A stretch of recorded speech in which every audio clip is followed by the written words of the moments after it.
సోదరులతో ఈ కార్యక్రమాన్ని రూపొందించి గత వారం రోజులుగా అధికారులందరూ కూడా వ్యవసాయ శాఖకు సంబంధించినటువంటి అధికారులు ఆ గ్రామాలు రావడం, గ్రామాల్లో రైతులను కలవడం, కలిసి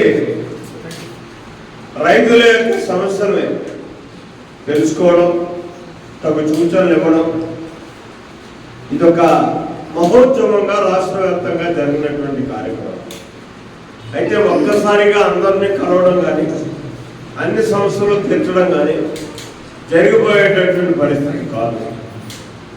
ఇది ఒక ప్రణాళికాబద్ధంగా రాబోయే రోజుల్లో మనం ఇదే వరవడంతో రైతులు అధికారులు సమన్వయంతో నడవగలిగితే చంద్రబాబు నాయుడు గారు ఆలోచన విధానానికి అనుగుణంగా రాష్ట్ర వ్యవసాయ రంగం అభివృద్ధి చెందడానికి అవకాశం ఉంటుంది. అందులో భాగంగానే వాళ్ళ వివిధ రకాలైనటువంటి పథకాలు ఇస్తూ ముందుకెళ్తున్నటువంటి పరిస్థితి.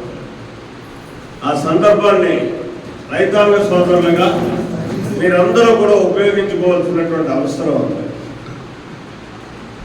ఎక్కడా ఇందులో నిర్బంబాటు పడాల్సినటువంటి అవసరం లేదు. మనం ఘర్షణ మార్గాలు కాకుండా